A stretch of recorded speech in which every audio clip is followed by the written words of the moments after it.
Bismillahirrahmanirrahim. Wa an Abi Dzar radhiyallahu anhu qala an-nabiy sallallahu alaihi wasallam uridat alayya a'malu ummati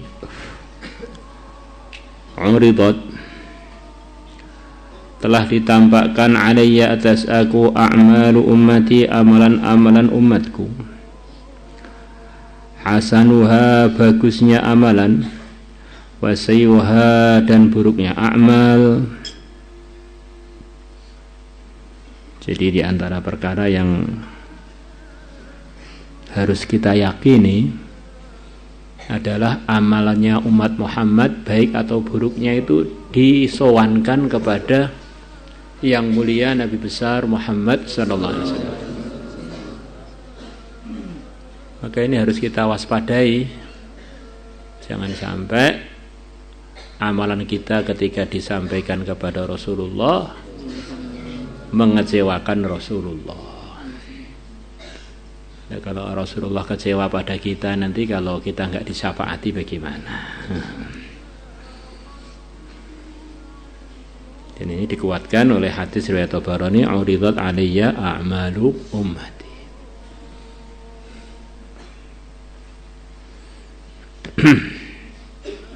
Zaman dulu sebagian orang yang lemah imannya menyangkal hadis ini, bagaimana Nabi sudah wafat kok amalannya umat ditampakkan kepada beliau.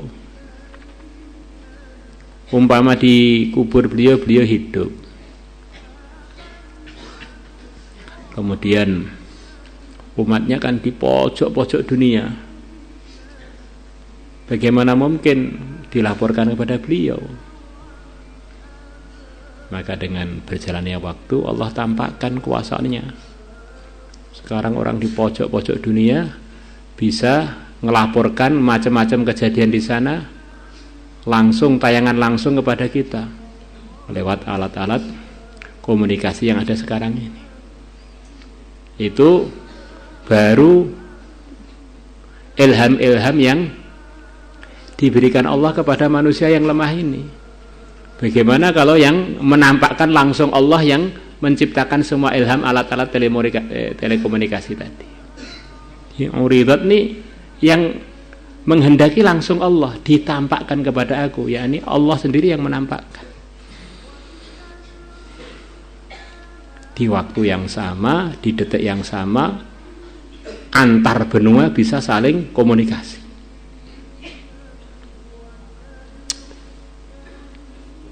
Maka Rasulullah SAW itu mengenali kita, bahkan mengenali daerah kita, bahkan mengenali rumah kita, bahkan mengenali ayah ibu kita. Tentu saja dengan kehendak Allah. Wawajatu, maka aku menemukan fi mahasini a'maliha, di dalam baiknya amalan-amalannya umatku, al-adha yumatu anit tariq. Al-adha, gangguan yang disingkirkan dari jalan. Jadi amalan yang begitu sederhana ini pun ditampakkan kepada Sayyidul Anbiya. Itu kata sebagian ulama, maksudnya gitu itu. Apalagi amalan yang lebih besar dari itu. Salatnya, salawatnya, perjuangannya, zikirnya, ini menyingkirkan gangguan dari jalan. Itu pun termasuk bagian yang disuankan kepada yang mulia Nabi besar Muhammad sallallahu alaihi wasallam.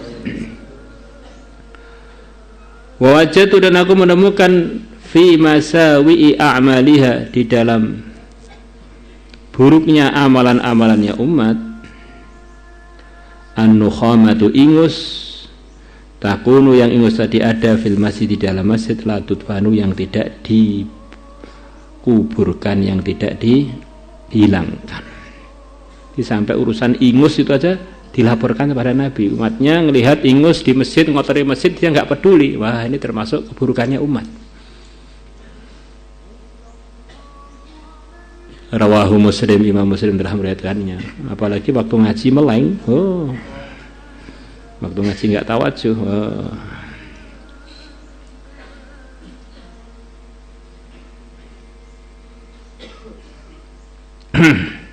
Wa an Ibnu Abbas radhiyallahu anhuma qala Rasulullah sallallahu alaihi wasallam ala kulli misamin minal insan, wajib atas setiap persendian dari manusia. Di misam di sini maksudnya persendian, sebagaimana pemahaman sebagian muhaddits. Salat kulla yaumin, setiap hari.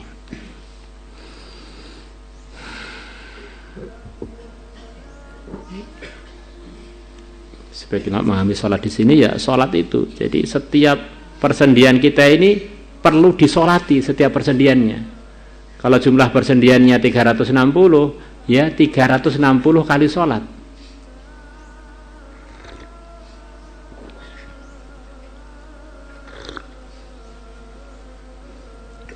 Kalau yang di atas sedekah, kalau ini sholat. Faqala rajulun minal qaumi, maka berkatalah seorang laki-laki dari kaum yang hadir, hadza, perkara ini, min asyaddi ma amba'tana bihi, termasuk paling beratnya berita yang engkau telah memberitakan kepada kami bihi, dengannya. Ini ya Rasulullah, ini termasuk berita paling berat yang pernah engkau sampaikan pada kami. Di setiap persendian perlu disolati. Berarti minimal sholatnya tiap hari 360 kali. Kalau sholatnya selain witir 2 rakaat minimal, ya berarti 700 lebih rakaat. Masya Allah.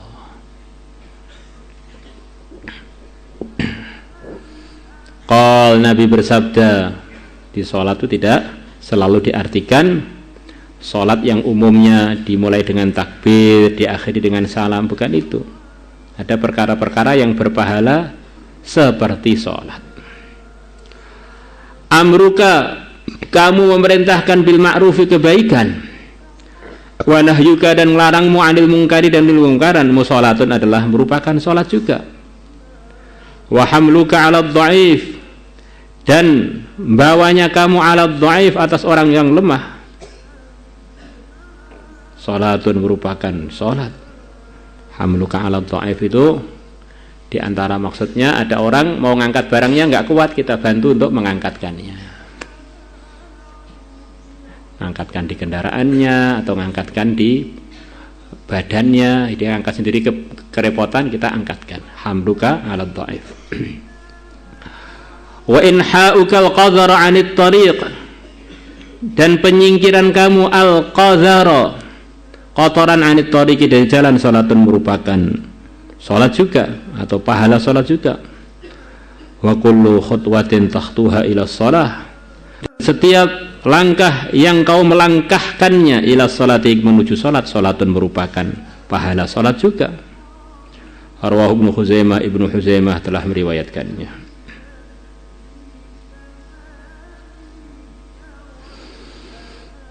Wa kharraja at-Tabarani bi isnadi Nabi Darda anhu anin Nabi, dari Nabi sallallahu alaihi wasallam. Qal, Nabi bersabda, man akhraja min tariqil muslimina syai'an yu'dhihim kutibat lahu hasanatun, wa man kutibat lahu 'indahu hasanatun adkhalahu bihal jannata. Allah. Man akhraja, barang siapa mengeluarkan, min tariqil muslimin, dari jalannya orang-orang Islam, syai'an, sesuatu, yu'dhihim, yang mengganggu mereka. Namanya syai'an ini meliputi hal yang besar ataupun yang kecil. Syai'an bisa hanya kerikil atau daun pisang kah, atau yang gede apa ya, namanya batu yang segede kerbau kah, sesuatu yang mengganggu mereka. Kutibat lahu hasanatun, maka akan ditulis untuk orang tersebut satu kebaikan. Wa man kutibat lahu 'indahu hasanatun, dan barang siapa telah ditulis lahu untuk dia, 'indahu, di sisi Allah, hasanatun, satu kebaikan. Jadi kalau orang itu sudah punya simpanan kebaikan di sisi Allah, berarti Allah telah